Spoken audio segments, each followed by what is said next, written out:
ইন্নাল মাউতাল্লাযী তাফিররুনা মিনহু ফাইন্নাহু মুলাকীকুম। রাসূল আপনি বলে দেন, অন্যায় অনাচার অপরাধ করতে করতে, মানুষকে মারতে মারতে, চুরি করতে করতে, ডাকাতি করতে করতে, সুদ ঘুষ, মানুষকে ঠকানো, মানুষকে জুলুম করা, অন্যায় বিচার করা, প্রতিবেশী হয়ে এত বেশি অপরাধ করছে, জায়গা পাবে 30 হাত জোর করে দখল করে 35 হাত। এরকম লোক আমাদের সমাজে আছে নাকি নাই? মুসলমান মুখে দাড়ি রাখে না, আছে না নাই? মুসলমান নামাজ পড়ে না, আছে না নাই? মুসলিমা নারী পর্দায় থাকে না, এরকম নারী আছে না নাই?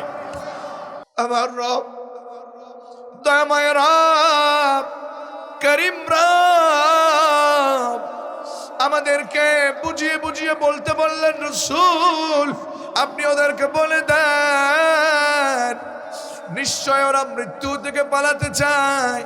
ওদেরকে আমি গোলামি করতে দুনিয়াতে পাঠিয়েছি, ওদেরকে আমি কোরআন মানতে দুনিয়াতে পাঠিয়েছি, ওদেরকে আমি জান্নাত দেব, সে অনুপাতে আমল করবে সেজন্য দুনিয়াতে পাঠিয়েছি। ওরা সেটা না করে ওরা অপরাধ করছে, ওরা মিথ্যে কাজগুলো করছে, ওরা নামাজ ছেড়ে দিচ্ছে, ওরা অন্যায় করছে, ওরা হারাম কাজগুলো করছে, ওরা হারাম ইনকাম করছে। রাসূল আপনি বলে দেন, ওরা যত কিছুই করুক না কেন, যত সম্পদ করুক না কেন, যত ক্ষমতা করুক না কেন, যত ক্ষমতার মালিক হোক না কেন, আমি রব বলছি ওরা মৃত্যু থেকে কোনোভাবে পালিয়ে যেতে পারবে, কোনোভাবে পালিয়ে যেতে পারবে না। আইনামা তাকুনু ইউদরিকুমুল মাউতু ওয়ালাউ কুনতুম ফি বুরুজিম মুশাইয়াদা। আপনার কত টাকা হয়েছে, আপনার কত ক্ষমতা হয়েছে, আপনার টাকা পয়সা ক্ষমতা দিয়ে মৃত্যু থেকে পালানোর জন্য আপনি যদি লোহার সিন্ধুক বানিয়ে ফেলেন, সেখানে আপনি যদি পালাতে চান, আল্লাহ বলছেন আজকের তেলাওয়াতকৃত আয়াতে, ফাইন্নাহু মুলাকীকুম, পালানোর কোনো সুযোগ নেই, মৃত্যু নিজে এসে তাদের সাথে সাক্ষাৎ করবে। আমরা গুনাহ করি, মুখে দাড়ি রাখি না, নামাজ পড়ি না, রোজা করি না, মনে হচ্ছে মৃত্যু আসবে না, কিন্তু আল্লাহ বলেন না, মৃত্যু থেকে তোমরা যত দূরে থাকো, মৃত্যু নিজে এসে মিট করবে, সাক্ষাৎ করবে। কথা কার?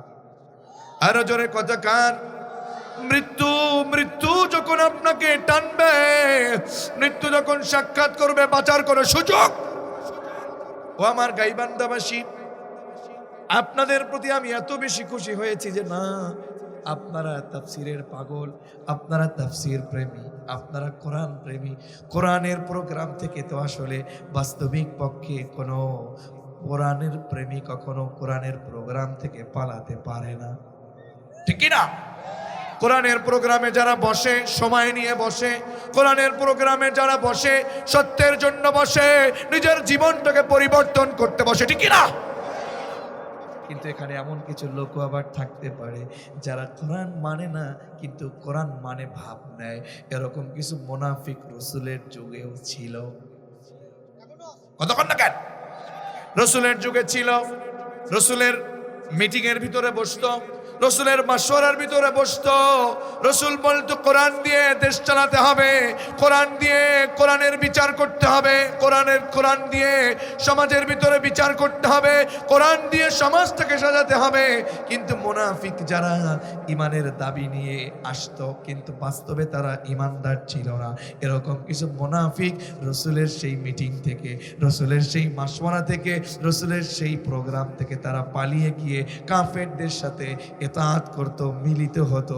এরকম কিছু মুনাফিক সে যুগে ছিল। আজকের যুগেও এমন লোক আমাদের সমাজে আছে নাকি নাই? একই মসজিদে নামাজ পড়ে, একই মসজিদে নামাজ পড়ে, একই এলাকায় বাজার করে, এক ইমামের পিছনে নামাজ পড়ে, এক তাফসির মাহফিলে অতিথি হয়, সভাপতি হয়, আবার বলে তাফসির মাহফিল বন্ধ করো, এই তাফসির মাহফিল, এই কথা বলা যাবে না, ওই কথা বলা যাবে না। এরকম কিছু কুলাঙ্গার, এরকম কিছু মুনাফিক সমাজে আছে নাকি নাই? জবান খুলে বলেন আছে না নাই? এই লোকগুলো ইসলামের চূড়ান্ত দুশমন, ঠিক না? এরা কখনো ইসলামের ভালো চায় না, এরা শুধু নিজেদের নিজেদের সেই স্বার্থকে বোঝে, আমি নেতা হব, আমি অমুক হব, আমি তমক হব, এই ধরনের স্বার্থ বোঝে, কিন্তু বাস্তবিক পক্ষে আখিরাতকে বোঝে না। ঠিক কি না? যদি আখিরাতকে বুঝতো তাহলে কখনো আলেমদের বিরোধিতা করতে পারতো? কত যুবক এখানে বসেছেন, বিশ্বাস করুন ও আমার যুবক ভাই, মৃত্যু আপনার কাছ দিয়ে ঘুরছে, যে কোনো সময় আপনার কাছে মৃত্যু এসে যাবে। ঠিক কি না? আমরা কেউ জানি না কার যেন দোকানের ভিতরে, কার যেন কাফনের কাপড় আমাদের দোকানে চলে এসেছে, কার যেন কাফনের কাপড় রেডি হয়ে আছে, কার যেন মৃত্যু হয়ে যায় আগামীকাল, কার যেন জানাজা পড়তে হয়, আমরা কেউ জানি না, একজন ছাড়া তিনি কে। যেন রব্বুল আলামিন বলছেন, গোলাম শোনো, মৃত্যু থেকে পালানোর কোনো সুযোগ নাই, মৃত্যু থেকে তোমরা পালাতে পারবে না। শোনো, মৃত্যু নিজে এসে তোমাদের সাথে সাক্ষাৎ করবে। কথা কার? আরো জনে কথা কার? কবি বড় চমৎকার করে বলেন, আল মাউতু কাসুন কুল্লু নাসিন শারিবু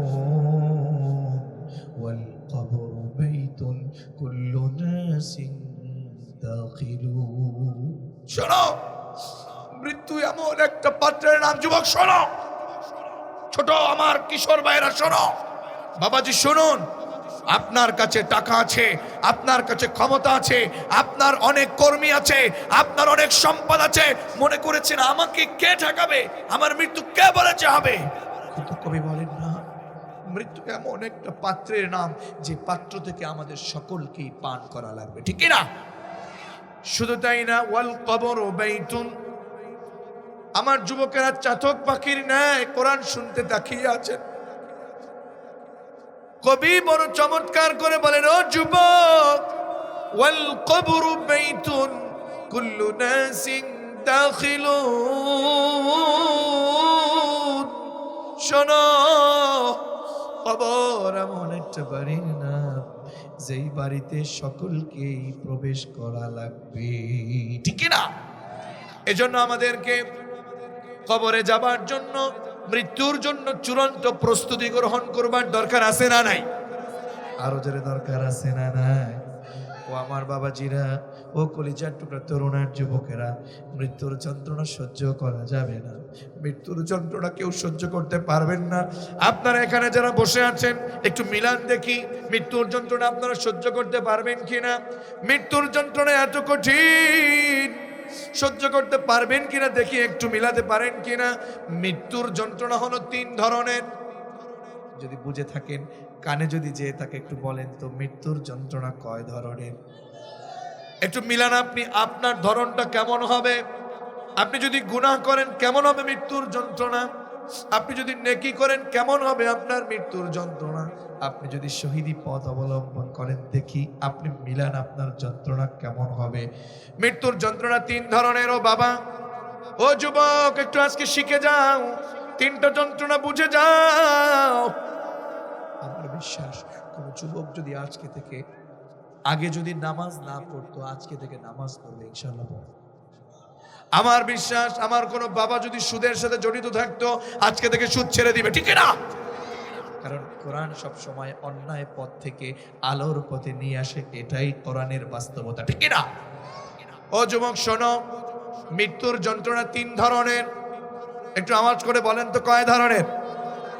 1, যারা পাপাচার, যারা পাপিষ্ঠ, যারা নামাজ পড়ে না, যারা রোজা করে না, যারা মুখে দাড়ি রাখে না, যারা হারাম ইনকাম করে, যারা চুরি করে, ডাকাতি করে, আলেমদেরকে মিথ্যা মামলা দেয়, আলেমদের বিরোধিতা করে, কোরআনের কর্মীদের বিরুদ্ধে ষড়যন্ত্র করে, এরকম কিছু জাহেল নেতা সমাজ আছে না নাই? এই সকল অন্যায় লোকদের মৃত্যুর যন্ত্রণা 1 ধরনের। 2, ও মা,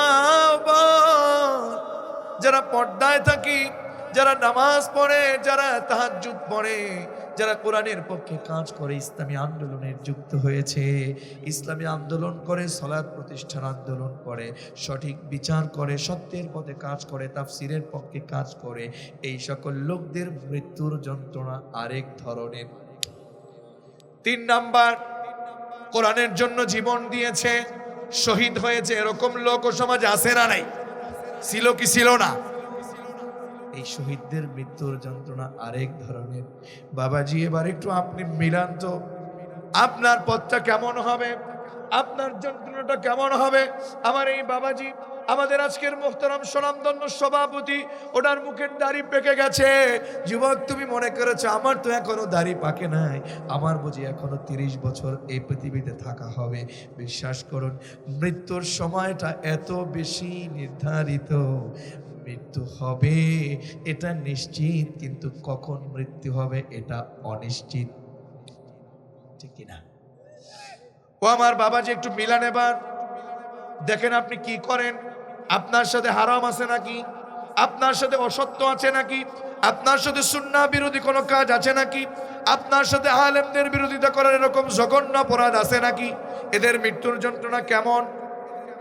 আল্লাহ তাআলা মালাকুল মউতকে বলবেন, মালাকুল মউত, ইয়া মালাকাল মউত, যাও ওই গাইবান্ধার ওই সদরে তোমরা চলে যাও, ওই প্রফেসর কলোনিতে চলে যাও, ওই প্রফেসর পাড়াতে চলে যাও।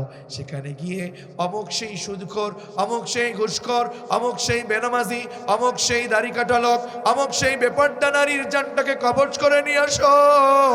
মালাকুল মউত আমার রবের সেই নির্দেশটাকে শুনে তিনি চলে আসবেন, সাথে জাহান্নামের কিছু ফেরেশতা নিয়ে আসবেন। মালাকুল মউত জাহান্নামের কিছু ফেরেশতা নিয়ে আসবেন। জাহান্নামী ফেরেশতাদেরকে বলবেন, ও জাহান্নামী ফেরেশতারা যাও, জাহান্নাম থেকে এক টুকরো দুর্গন্ধযুক্ত কাফনের কাফন নিয়ে আসো। নাউজুবিল্লাহ কর। বাবা, সহ্য করা যাবে না মৃত্যুর যন্ত্রণা। যুবক, সহ্য করতে পারবে না, একটু মিলায় দেখো। আজকে মসজিদে আযান দেয়, তুমি মসজিদে সালাত আদায় করতে না গিয়ে তুমি অপরাধে লিপ্ত হচ্ছ, কাজে ব্যস্ত হচ্ছ, অথচ আল্লাহর ঘরে বসে মুয়াজ্জিন আযান দিয়ে বলে আল্লাহু আকবার। তোমার কাজ বড় না, তোমার ব্যবসা বড় না, তোমার চাকুরি বড় না, সবচেয়ে বড় কে? আরো জনের সবচেয়ে বড় কে? ও আমার গাইবান্ধাবাসী, মালাকুল মউত জাহান্নামী ফেরেশতাদেরকে নিয়ে আসবে আপনার কাছে, কারণ আপনি তো অন্যায় করেছেন, আপনি তো অপরাধ করেছেন। মালাকুল মউত সেই জাহান্নামী ফেরেশতাদেরকে নিয়ে আপনার মাথার কাছে এসে বসবে। আমি সকলকে বলবো, একটু মনকে নরম করেন, একটু নিজেকে বোঝেন। বহু তাফসীর শুনেছেন, আমরা বহু তাফসীর করেছি, বহু কথা আমরা বলি, কিন্তু আমার চোখে যেটা ধরা পড়ছে, বহু তাফসীর হয়, বহু জানাজানি হয়, বহু কথা হয়, বহু ইলমের অধিকারী হই, কিন্তু আজকে সবচেয়ে বড় একটা অভাব হচ্ছে আমলের সবচেয়ে বড় অভাব, ঠিক না? আজকে দেখেন না, আমল নাই, আমল শূন্য পৃথিবী, আমল শূন্য দেশ, আমল শূন্য সমাজ, আমল শূন্য পরিবার। ব্যক্তি জীবনে কি আমল করলেন? আপনার জীবনটা কোথায় যাবে? আখিরাতের প্রথম ধাপ সেই মৃত্যুটাকে আপনি কি করে গ্রহণ করবেন? একটু দেখেন, মালাকুল মউত এসে গেছে ফেরেশতাদেরকে নিয়ে। ফেরেশতাদেরকে নিয়ে এসে মাথার পাশে এসে বসে ডাকতে শুরু করবে এইভাবে ভয়ঙ্কর আয়াজে, ইয়া আইয়াতুহান নাফসুল খাবিসা উখরুজি ইলা সাখাতিম মিনাল্লাহি ওয়া গাযাব।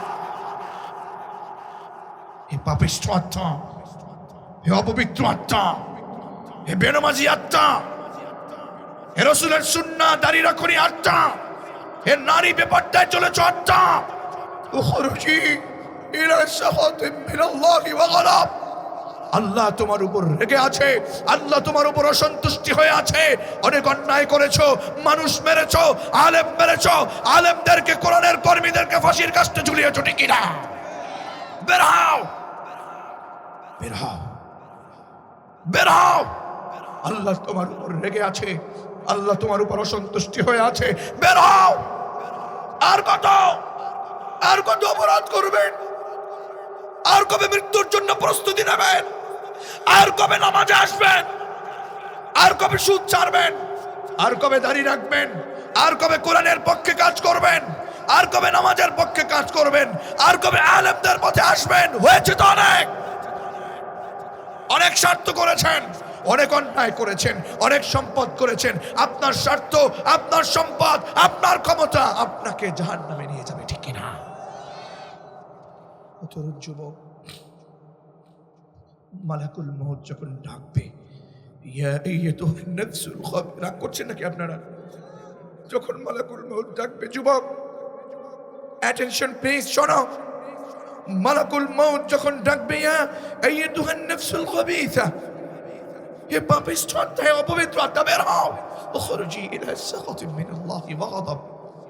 সেই অপবিত্র, সেই পাপিষ্ঠ আত্মাটা এত বেশি ভয় পেয়ে যাবে, ভয় পেয়ে মালাকুল মউতের কাছে যেতে চাইবে না, পালাতে শুরু করবে, এত জোরে দৌড় দেবে, রুহটা গিয়ে একেবারে পায়ের গোড়ালির কাছে আটকে যাবে। নাউজুবিল্লাহ পড়তেন না? মনে রাখবেন, মালাকুল মউত প্রথমে এসে মাথার কাছে বসেছে। কোথায় কোথায়? এরপরে যখন ডাকতে শুরু করেছে, ডাকতে শুরু করবার সাথে সাথে ভয়ে পালিয়ে রুহটা পায়ের গোড়ালির কাছে চলে যাবে। আবার চাপ দেবে, বের হ।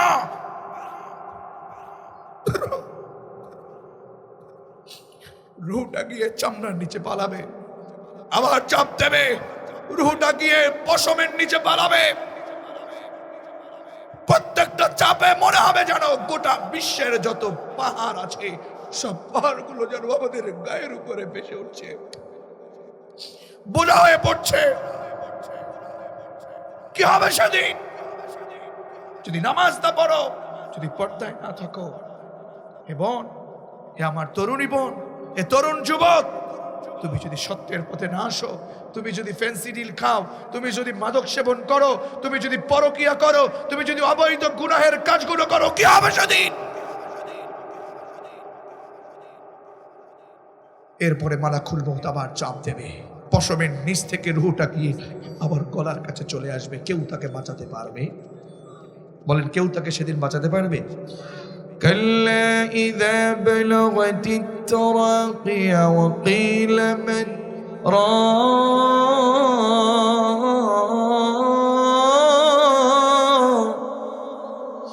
وظن أنه الفراق।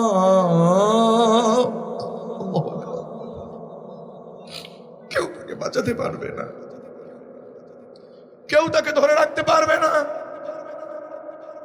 যখন জানটা কবজ শুরু করে দেবে, এত বেশি যন্ত্রণা দেবে, সেই বেপরদা সেই ছেলেটা, বেপরদা সেই নারীটা, বেনামাজি সেই ছেলেটা, বেনামাজি সেই বাবা, বেনামাজি সেই বড় ভাই সেদিন চিৎকার চেঁচামেচি করবে।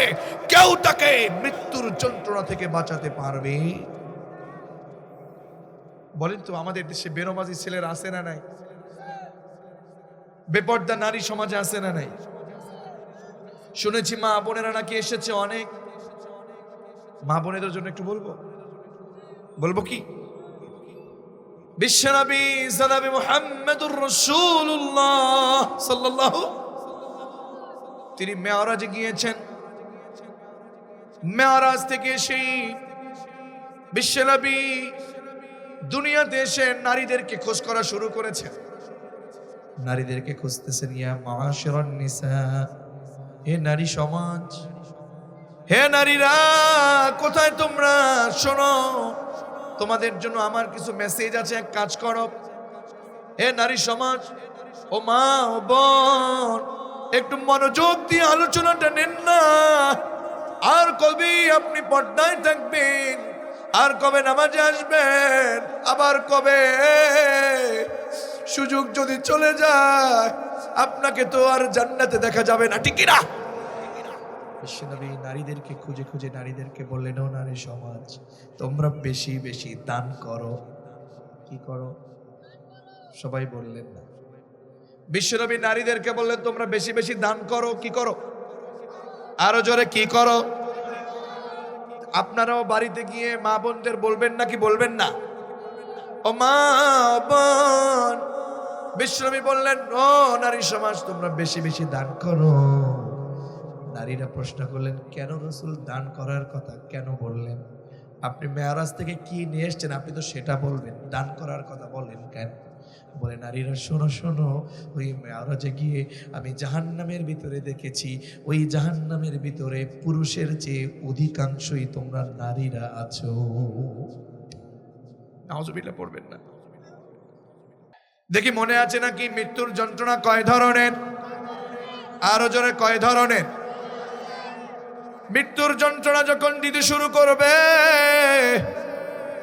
প্রথম মাথার কাছে আসবে মালাকুল মউত, এর পরে যখন রূহটাকে ডাকবে, বের হ হে জাহান্নামী নারী, হে বেনমাজি ছেলে, হে বেনমাজি লোক, বের হ, আল্লাহ তোর উপর রেগে আছে।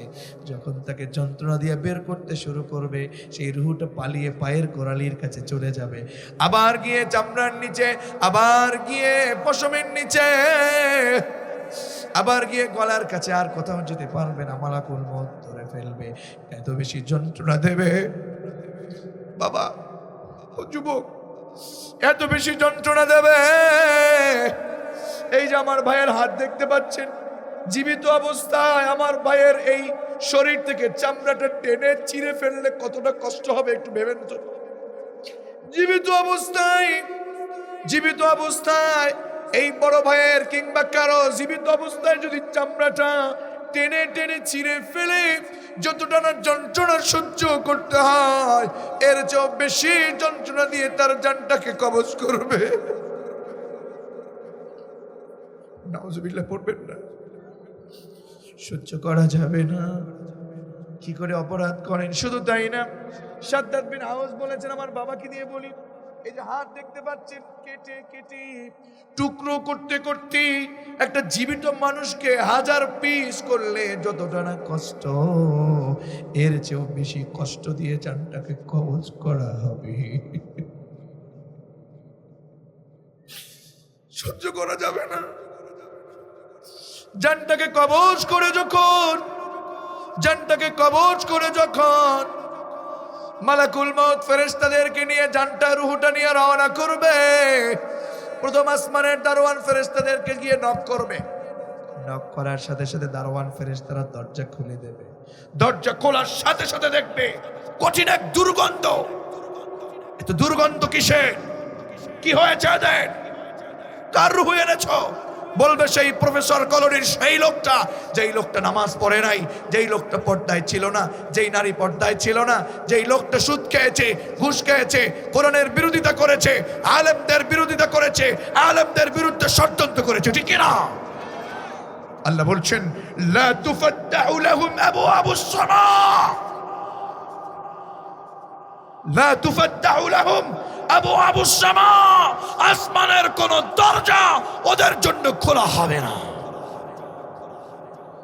لا تفتح لهم أبواب السماء ولا يدخلون الجنة حتى يلج الجمل في سم الخياط, سورة الأعراف।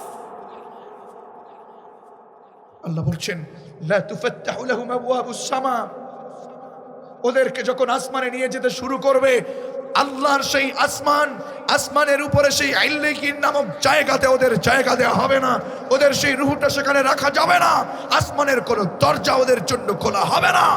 নিয়ে যাও ওদেরকে, ওয়ালা ইয়াদখুলুনাল জান্নাহ, ওদের জান্নাতে প্রবেশ করতে পারবে না ততক্ষণ পর্যন্ত, হাত্তা ইয়ালিজাল জামালু ফি সাম্মিল খিয়াত। সুই বা সূচ আপনারা চিনেন নাকি? চিনেন না? এই যে নকশি করেছে, এটা সুই দিয়ে করতে হয়েছে না? কথা বলেন না কেন? সুই চিনেন তো? সুচ বলে না, সুই বলে, সুই বলে, সূচ বলে, যাই হোক, এই সুই বা সূচ এর ফুটা বা ফাঁকা, এটা দিয়ে উট কি প্রবেশ করতে পারে? উট চিনেন তো? উট, বিশাল উট, এটা কি সূচের ফাঁকা দিয়ে প্রবেশ করতে পারবে? আল্লাহ তাআলা উদাহরণ দিয়ে বললেন, সূচের ফাঁকা দিয়ে উট প্রবেশ করা যেমন অসম্ভব, ওই সকল কোরআনের কর্মীদের বিরোধিতা যারা করেছে, যারা নামাজ পড়ে নাই, যারা সুদ খেয়েছে, ঘুষ খেয়েছে, মুখে দাড়ি রাখে নাই, অসত্য পথে চলেছে, রাসূলের সুন্নাহ নিয়ে অবমাননা করেছে, ওদের জান্নাতে যাওয়া তেমনই অসম্ভব। কার কথা? তার মানে সত্যের পথে চলতে হবে নাকি হবে না? আরো জোরে হবে নাকি হবে না? এই যুবকেরা, আমি তোমাদেরকে বলছি, আজকে থেকে তোমাদের সকলকে সঠিক পথে চলতে হবে। কারণ সেদিন যখন প্রথম আসমানের দারোয়ান ফেরেশতারা যখন তাকে দেখবে, দেখার সাথে সাথে বলবে, না, আল্লাহ তাআলা এই দরজা খুলতে নিষেধ করেছেন, তাদের জন্য প্রবেশ করার কোনো সুযোগ নেই। যাও, তাদেরকে নিয়ে যাও।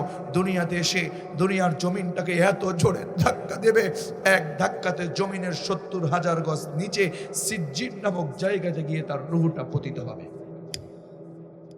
নাউজুবিল্লাহ পড়বেন না? কি করে অন্যায় করে, কি করে সহ্য করবেন? মৃত্যুর যন্ত্রণা সহ্য করা যাবে? তাহলে এবার বলেন তো, মৃত্যুর যন্ত্রণা কয় ধরনের? আরো জনে কয় ধরনের? বিশ্বাস করুন, আপনাদের প্রতি আমি অত্যন্ত খুশি যে না, আমি গাইবান্ধার মুসলমানদেরকে আগে থেকেই চিনি। গাইবান্ধাতে বহুবার এসেছি, আল্লাহ কবুল করেছেন। এরা কোরআনের প্রোগ্রামে বসে এরা ওঠে না, সুবহানাল্লাহ কইতেন না? একেবারে শেষ পর্যন্ত প্যাক্ট হয়ে গেছে কোরআনের জন্য। এই সময়কে কুরবান করাটা একেবারেই আমাদের জন্য সহজ, কথা বলো ঠিক না? আমরা সকলে আজকের এই প্রোগ্রাম থেকে আখেরি মোনাজাত নিয়ে আমরা এখান থেকে হুজুরের সাথে বিদায় নেব ইনশাআল্লাহ। কবুল ও মঞ্জুর করুন। ও কলিজার টুকরো তরুণার যুবকের, এবার বলো তো বাবাজিরা, বলুন তো মৃত্যুর যন্ত্রণা কয় ধরনের? একটা তো চলে গেল, 2 নাম্বার আল্লাহ তাআলা যখন নেককারদের জানটাকে কবজ করাবেন, মালাকুল মউতকে বলবেন, যাও ওই সেই নেককার সেই লোকটার জানটা কবজ করো, যেই ব্যক্তি আমার জন্য তাহাজ্জুদ পড়েছে, কোরআনের জন্য কাজ করেছে, মসজিদে আযান হয়ে যাওয়ার আগে আগে মাজান দেওয়ার সাথে সাথে মসজিদে সালাত আদায় করার জন্য চলে গেছে। নারীরা পর্দায় ছিল, সত্যপথে ছিল, স্বামীর আনুগত্য করেছে, কোরআনের কর্মী ছিল, যাও যাও ওই লোকটার জানটাকে কবজ করে নিয়ে আসো। মালাকুল মউত জান্নাতে কিছু ফেরেশতাকে নিয়ে রওনা করবে। সুবহানাল্লাহ কইতেন না? আওয়াজ করে বলেন না সুবহানাল্লাহ। ও গাইবান্ধার মুসলমান, জান্নাতি ফেরেশতাকে বলবে, ও জান্নাতি ফেরেশতারা দাঁড়াও, মিশক আম্বরের সুঘ্রাণ মেশানো একটা কাফনের কাফন নিয়ে যাও। মিশক, সুবহানাল্লাহ পড়েন না? মিশক আম্বরের সেই কাফনের কাফন নিয়ে যাবে। আবার সেই জান্নাতি ফেরেশতারা এসে ওই সেই জান্নাতি লোকটার কানে কানে এসে বলবে, শোনো, তুমি না তাহাজ্জুদ পড়েছো, তুমি না ওই রবের গোলামি করেছো, তুমি না ওই রবের নামাজ পড়েছো, তুমি না ওই রবের কোরআনের পক্ষে কাজ করেছো, তোমাকে বিদায় নিতে হবে। শোনো, মহান রব তোমাকে যাবার আগেই আমাদের কাছে তোমার জন্য সালাম পাঠিয়ে দিয়েছে। রবের সালাম আমরা পেতে চাই কি চাই না? আরো জোরে সালাম পেতে চাই কি চাই না? রবের সালাম পেতে চাইলে কোরআনের পক্ষে চলতে হবে, ঠিক না? রবের সালাম পেতে হলে কোরআনের পক্ষে কাজ করতে হবে। কোরআনের পক্ষে কাজ করে যদি শহীদ হওয়া লাগে, কোরআনের পক্ষে থেকে যদি আমাদের জীবনটাকে আল্লাহর জন্য দিতে হয়, এরপরেও কোরআনের কর্মীরা রবের সালাম পেতে চাইলে রবের পক্ষে জীবনটাকে কুরবান করতে হবে। এই চিন্তা করে খুবাইব, খাব্বাব, ওমর আলী ওসমানের উত্তরসূরি হয়ে আল্লাহর জমিনে কাজ করব কারা কারা? দু হাত তুলে আমার রবকে দেখায় দাও।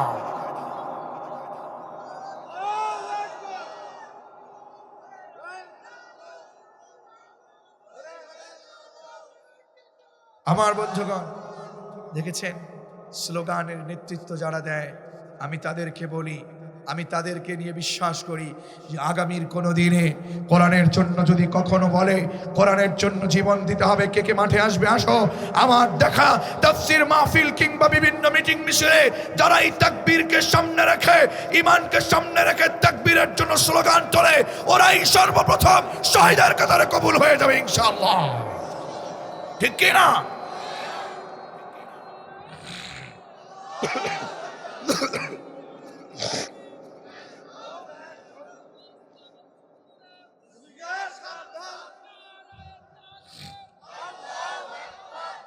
আমার বন্ধুগণ, তাহলে মনে আছে তো মৃত্যুর যন্ত্রণা কয় ধরনের?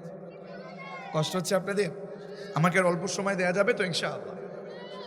আমার বন্ধুগণ, মালাকুল মউত এবার ওই লোকটার মাথার পাশে বসবে, যেই লোকটা নেককার লোকটার পাশে বসে মালাকুল মউত এবার ডাকতে শুরু করবে, ইয়া আইয়ুহান নাফসুত তাইয়্যিবা উখরুজি ইলা মাগফিরাতিন মিনাল্লাহি ওয়া ওয়ান সুবহানাল্লাহ কন্যা মালাকুল মউত ডাকবে, হে পবিত্র আত্মা, হে তাফসীর প্রোগ্রামের পক্ষের লোক, হে কোরআনের পক্ষের লোক, হে নামাজি, হে পবিত্র আত্মা, শোনো, আল্লাহ তোমাকে ক্ষমা করে দিয়েছেন, আল্লাহর ক্ষমার পথে তোমাকে যেতে হবে, বের হও, আল্লাহ তোমাকে ক্ষমা করেছে, আল্লাহ তোমাকে ডাকছে, আল্লাহ তোমার উপর সন্তুষ্টি হয়ে আছে, আল্লাহর ক্ষমার পথে, আল্লাহর সন্তুষ্টির পথে তাড়াতাড়ি বের হয়ে যাও। সুবহানাল্লাহ।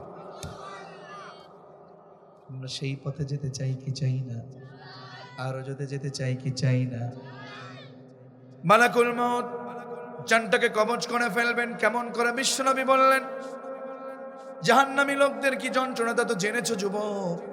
বিশ্বনবী বললেন, জান্নাতি লোক যারা তাদের জানটা কবজ করবে কেমন যেন ছোট্ট ছোট্ট শিশু মায়ের কোলে দুগ্ধ পান করতে করতে নিশ্চিন্তে যেমন ঘুমিয়ে যায়, ঠিক তেমন করে জান্নাতের দৃশ্য দেখতে দেখতে ওই জান্নাতি ব্যক্তি পৃথিবী থেকে নিশ্চিন্তে বিদায় নিয়ে যাবে। জানটা কবজ হয়ে যাবার পরে জানটা নিয়ে সেই মালাকুল মউত এবং ফেরেশতারা, জান্নাতি ফেরেশতারা রওনা করে প্রথম আসমানে যাবার পরেই যখন নক করবে, যখন দেখবে খুলে সুঘ্রাণ শুরু হয়ে গেছে, কিরে কার জানটা নিয়ে এসছো? প্রফেসর কলোনির সেই মাসুম, প্রফেসর কলোনির সেই জুনায়েদ যারা কোরআনের পক্ষে কাজ করেছে, প্রফেসর কলোনির সেই ছেলেটা, সেই সুমন, সেই তাবির যারা ছিল, রকি যারা ছিল, কোরআনের পক্ষে কাজ করেছে, সেই লোকগুলোর, সেই জান্নাতি লোক, সেই কোরআনের লোক, সেই নামাজি লোক, সেই বর্দানশীল লোক, সেই মহিলার জানটা নিয়ে এসছো, তাই নাকি? আহলান ওয়া সাহলান ওয়া মারহাবান বিকুম, আসো। প্রথম আসমান, দ্বিতীয়, তৃতীয়, চতুর্থ, পঞ্চম, ষষ্ঠ, সপ্তম আসমানের উপরে ইল্লিয়িন নামক জায়গাতে তার রূহটা গিয়ে অবস্থান নিয়ে নেবে। সেই জান্নাতে যেতে চাই কি চাই না? আরো যেতে চাই কি চাই না? মৃত্যুর যন্ত্রণা কয় ধরনের বলা হয়েছে, কয়টা বাকি আছে, কয়টা? দুইটা বলে শেষ করে দিলাম, সামনে আগাচ্ছি নাকি? হ্যাঁ না, আরেকটা শহীদের যন্ত্রণা শেষ পর্যন্ত থাকবে তো? তাহলে জি, আমি সর্বোচ্চ 20 মিনিট ইনশাআল্লাহ, আল্লাহ কবুল ও মঞ্জুর করুন। না, আপনার জন্য তো শুনুন, আপনার জন্য হচ্ছে এক রাত, আর আমাদের জন্য সব রাত। অত লাগে না? শুনে আমল করবার ইচ্ছা করলে অল্পতেই হয়, আমরা আমল করি না। যাই হোক, মৃত্যুর যন্ত্রণা 3 ধরনের। কয় ধরনের? শেষটা হলো শহীদদের মৃত্যু। আপনার এই গাইবান্ধা রংপুরের অন্তর্ভুক্ত একটা জেলা, ঠিক না? এই রংপুরে আপনারা দেখেছেন কিছুদিন আগে বুকটাকে পেতে দিয়েছে, গুলি করো বা করো। সেই আবু সাঈদ যদি গুলি খেতে পারে, আপনার কাছে মনে হলো আপনার সেই গুলিটা বুঝি কি যন্ত্রণা দিয়ে যেন বুকটা পেতে দিয়েছে, কি ব্যথা পেয়েছে, কি করে শেষ হয়ে গেছে। বিশ্বাস করুন, আল্লাহ তাআলা বললেন ওয়ালা তাকুলু লিমান ইউকতালু ফি সাবিলিল্লাহি আমওয়াত বাল আহয়াউ ওয়ালাকিন লা তাশউরুন। জোরে বলুন আল্লাহু আকবার। ও গাইবান্ধাবাসী, যারা শহীদের মৃত্যু পেয়ে যায় তাদেরকে আসলে মৃত্যু বলতে নিষেধ করেছে কে? আল্লাহ বললেন, খবরদার যারা শহীদ হয় তাদেরকে মৃত্যু বলো না। কে নিষেধ করেছেন? শহীদের মৃত্যু কেমন? আপনি দেখেছেন রংপুরের আবু সাঈদ কি করে বুক পেতে দিয়েছে। আমি বলছি, ঈমান নিয়ে যদি লোকটা মারা যায়, ঈমানদার হয়ে যদি লোকটা মারা যায়, বিশ্বাস করুন ওই সেই আবু সাঈদ আল্লাহর জমিন থেকে শহীদ হয়ে গিয়েছে, ঠিক না? জাফর ইবনে আবু তালেবের ইতিহাস পেয়েছেন, বেলালের ইতিহাস পেয়েছেন, সুমাইয়ার ইতিহাস পেয়েছেন, খুবাইব খাব্বাবের ইতিহাস পেয়েছেন। যারা বুকটাকে পেতে দেবে কোরআনের জন্য, যারা আল্লাহর কোরআনের জন্য, কোরআনের কর্মীরা যারা ফাঁসির কাষ্টে ঝুলবে, বিশ্বাস করুন তাদের যন্ত্রণা কেমন।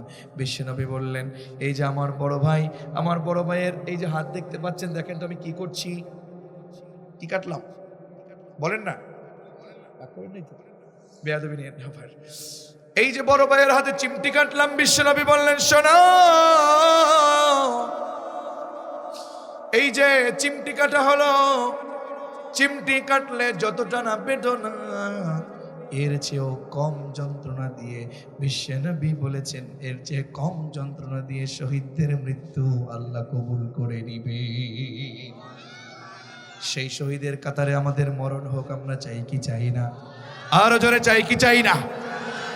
আমাকে শহীদ করে সেই মিছিলে শামিল করে নিও, যেই মিছিলের নেতা মীর হামজা, খুবাইব কাব্বাব আল্লাহর কাছে ছিল অতি প্রিয়, আমাকে শামিল করে নিও। ঠিক কিনা? আমাকে শহীদ করে সেই মিছিলে কবুল করে নিও, যেই মিছিলের নেতা মীর হামজা, খুবাইব কাব্বাব আল্লাহর কাছে ছিল অতি প্রিয়, আমাকে শামিল করে নিও। পড়েন আমিন। আরো জোরে পড়েন আমিন। শহীদদের কাতারে আমরা কবুল হতে চাই কি চাই না? আরো জোরে কবুল হতে চাই কি চাই না? এবার আওয়াজ করে বলেন তো, মৃত্যুর যন্ত্রণা কয় ধরনের? আরো জোরে কয় ধরনের? মৃত্যুর যন্ত্রণা 3 ধরনের। আল্লাহ তাআলা বললেন, কুল ইন্নাল মাউতাল্লাযী তাফিররুন,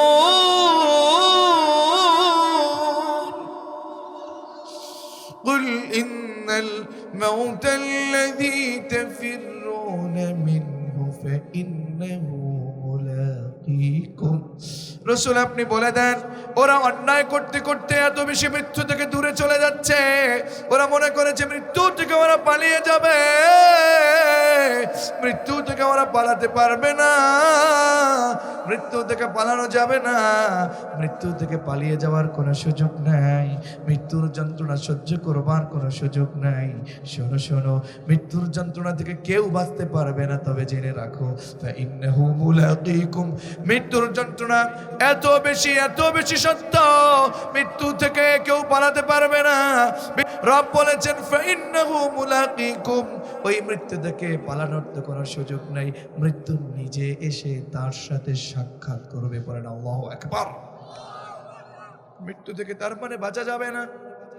কে না জানে, প্রত্যেকটি জানাজার প্রোগ্রামে আমরা, প্রত্যেকটি প্রোগ্রামে প্রায় আমরা এই কথা শুনতেই থাকি, মহান রবের আমিও বানি, কুল্লু নাফসিন যায়িকাতুল মাউত। আল্লাহু আকবার। Everyone will take the test of death. প্রত্যেককেই মৃত্যুর স্বাদ গ্রহণ করা লাগবে। কথাকার? আরো জোরে কথাকার? এজন্য এই পৃথিবীতে আমরা সত্যের পথে চলবো, অসত্যের পথে হাঁটবো না। আল্লাহ রাব্বুল আলামিনের পরের কথা আরো কঠিন করে বললেন, তুম্মা তুরাদ্দুনা ইলা আলিমিল গায়বি ওয়াশ শাহাদা। ও গোলাম শোনো, মৃত্যুর পরে অবস্থা পরিস্থিতিটা এত বেশি হবে, জীবনের অবসান যখন ঘটে যাবে, মৃত্যু যখন ঘটে যাবে, মৃত্যুর অবসান যখন হয়ে যাবে, মৃত্যুর অবসান হয়ে যাবার পরে তোমাদের অবস্থা বড় মারাত্মক হয়ে যাবে। শোনো, বিশ্বাস করো, বিশ্বাস করো, মৃত্যুর অবসান যখন ঘটে যাবে, মৃত্যুর অবসান ঘটে গেলে এরপরে তোমাদের এমন রবের কাছে তোমাদের প্রত্যাবর্তন করতে হবে, এমন রবের কাছে তোমাদেরকে দাঁড়াতে হবে, যেই রব তোমাদের গোপন গুনাহটাও জানেন, গোপন গুনাহটাও জানেন। তিনি কে? ওপেন গুনাহও যিনি জানেন, গোপন গুনাহটাও জানেন। তিনি কে? এজন্য যুবক, আমি আপনাদেরকে বলছি, আর কোনোভাবে অন্যায় করা যাবে না, আর কোনোভাবে অপরাধ করা যাবে না। আমি আপনাদেরকে বলছি না, সঠিক পথে চলবো। যেই রব আমাদের গোপন গুনাহটাও জানেন, ওপেন গুনাহটাও জানেন, সেই রব আরো সামনে বললেন, ফায়ুনাব্বিউকুম বিমা কুনতুম তা'মালুন। জোরে বলেন আল্লাহু আকবার। শোনো, কোথায় কি করো, কোথায় কি অপরাধ করো, কোথায় কি কাজগুলো করো, শোনো, জেনে রাখো, বুঝে রাখো, বুঝে রাখো। শোনো না, তোমরা যেখানে যাই করছো না কেন, যেই অপরাধ যাই করছো না কেন, সব অপরাধের খবর একজনের কাছে আছে। তিনি কে? আরো জোরে, তিনি কে? সুতরাং আমি আপনাদেরকে বলবো, যে রব আমাদের গোপন খবরও জানেন, ওপেন খবরও জানেন, যেখানে যা করি সব কিছু যেহেতু তিনি জানেন, কোথায় কোন আলেমের বিরুদ্ধে ষড়যন্ত্র হয়, কোথায় কোন কোরআনের বিরুদ্ধে, কোরআনের কর্মীদের বিরুদ্ধে ষড়যন্ত্র হয়, যেহেতু সব খবর তিনি রাখেন, তাকে ভয় করে, মৃত্যুকে ভয় করে, জাহান্নামকে ভয় করে সত্যের পথে আমাদের চলার দরকার আছে নাকি নাই? হারাম পথ থেকে বেঁচে বেঁচে, জাহান্নামের পথ থেকে বেঁচে বেঁচে আমাদের সকলকে ডান পথে আসার দরকার আছে না নাই? সুতরাং আজকের শেষ অধিবেশনের আজকের শেষ স্লোগান, আমরা ছুটবো কোথায়, ডানে নাকি বামে? আমরা আজকে থেকে চলবো কোথায়, বামে নাকি ডানে? ডানের পক্ষে কারা কারা চলতে চান, কোরআনের পক্ষে কারা কারা চলতে চান, তো হাত তুলে আমার আল্লাহকে দেখায় দাও।